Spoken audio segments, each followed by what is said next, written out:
Hi learners, welcome to today's session. In today's session, I am going to explain you about periodic table of elements. And in this session, I am trying to help you to get overall knowledge. What are the elements that are present in the periodic table? How many types of groups you have? What are the periods and what are S block, P block, D block and F block elements?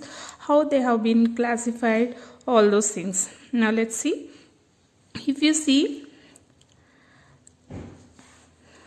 periodic table, so these are nothing but the arrangement of all the elements whatever they found in rows and columns. Okay, here if you see the rows, how many rows there are? 1 2 3 4 5 6 7. Total how many periods we have? In periodic table there are 7 periods in the periodic table. Similarly, if you see the columns, you can count 1 2 3 4 5 6 7 8 9 10 11 12 13 14 15 16 17 18. So how many columns do we have in periodic table? There are 18 columns, and these 18 columns are said to be groups. So how many groups are there in periodic table now? 18 groups. And here, depending on the electron that enters, that is called differentiating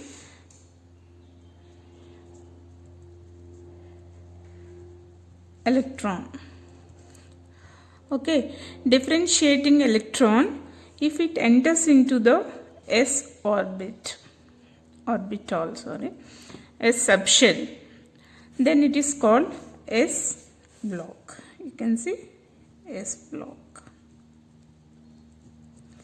If it enters into P subshell, we call it as P block. All these comes under P block.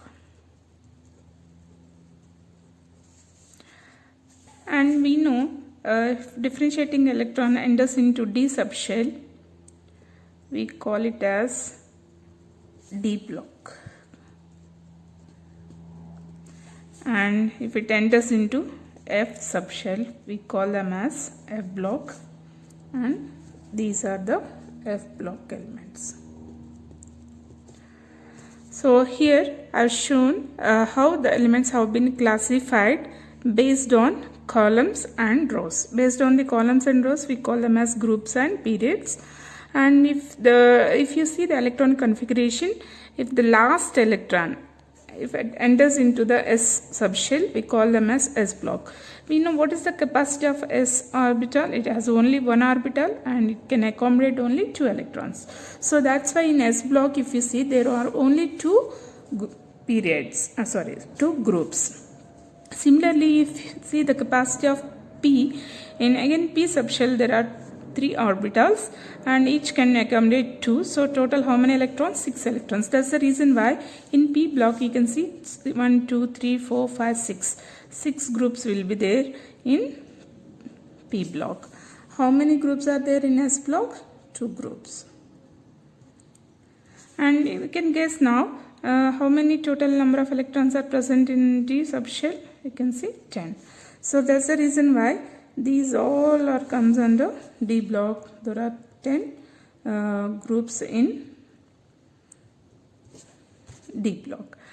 And F can accommodate 14 electrons. There are 7 subshells in that, but we have only 14 lanthanoids and 14 actinoids. Okay, so actually these comes under here 6th and 7th periods. Okay, is it clear? So total how many groups are there in S block? 2 groups. And in D block 10. And in P block there are 6 groups. And coming to the F block, there are 14 elements in lanthanoid series and 14 elements in actinoid series. Now if you see S block elements, they are hydrogen, lithium, sodium, potassium, rubidium, cesium, francium. Comes under first A. They are called alkali elements. Next is beryllium, magnesium, calcium, strontium, barium and radium. So they can be given naming as first A and second A group. Now this is third A, fourth A, fifth A, sixth A, seventh A and 0. Okay, so in P block, if you see boron, aluminum, gallium, indium, thallium, carbon, silica, germanium, tin, lead, nitrogen, phosphorus, arsenic, antimony, bismuth, oxygen, sulfur, selenium, tellurium, polonium, fluorine, chlorine, bromine, iodine and astatine, helium, neon, argon, krypton, xenon and radon. All this comes under P block. Again in the P block, group 17 elements are called noble gases. They are called noble gases. Sorry, halogens. They are called halogens. So in periodic table, group 17 elements are called halogens and group 18 are called noble gases. Why? Because these are highly inert. These noble gas elements are highly stable, so they won't easily undergo any type of reaction. And whereas if you take group 17, that is 7A group, they are highly active. They easily lose gains an electron and converts into negative ions, fluoride, chloride, bromide, you can see, to get stability, to get inert gas configuration. They are also called inert gases. All are gases. So here if you see the D block, this is placed between S block and P block.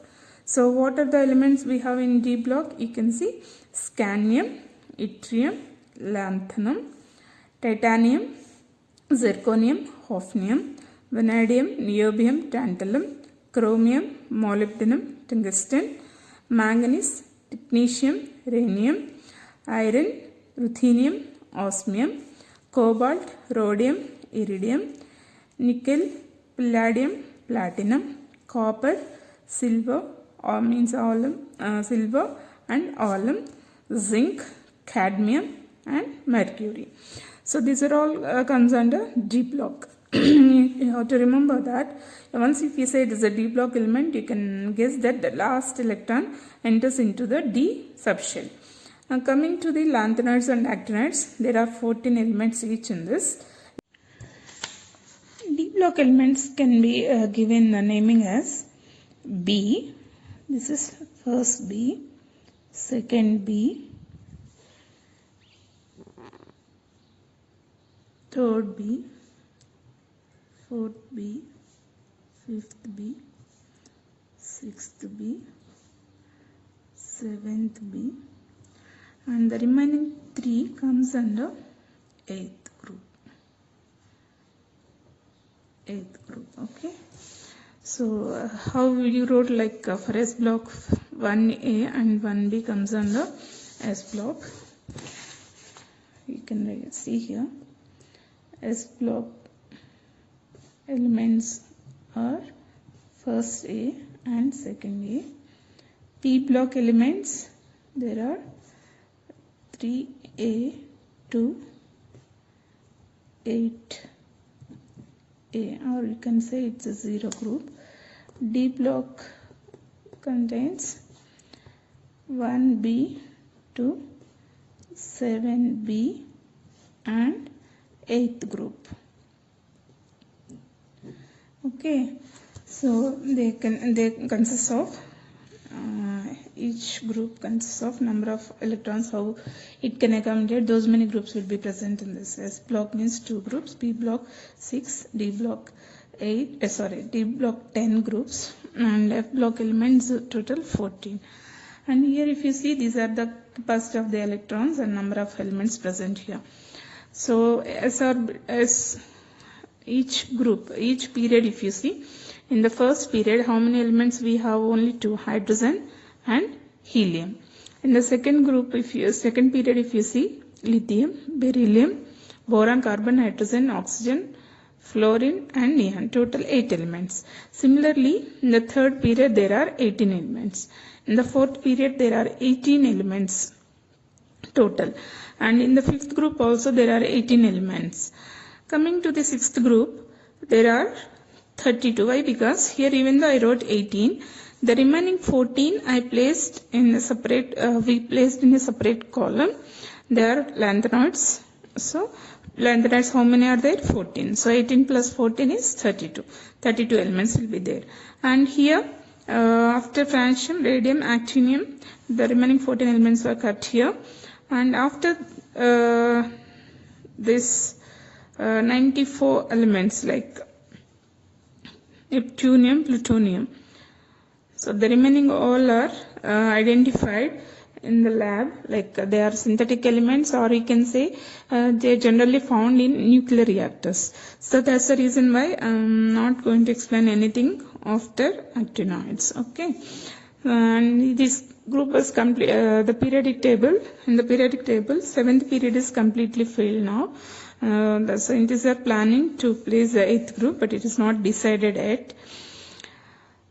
Here atomic number 1 2 means hydrogen 2, atomic 94, that is up to this elements, all are found naturally either in abundant or in traces.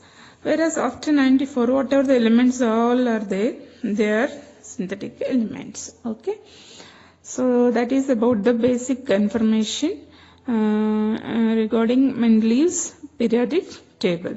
So Mendeleev arranged all these elements, whatever the elements that they found, in according their atomic number, electronic configuration, as well as atomic mass, as well as the properties that they are exhibiting, similarity of the properties that they are exhibiting. This is the modern periodic table, whatever we discussed till now. Thank you for watching my video. If you like this video, if you want to watch more videos related to chemistry, please subscribe to my channel. Thank you.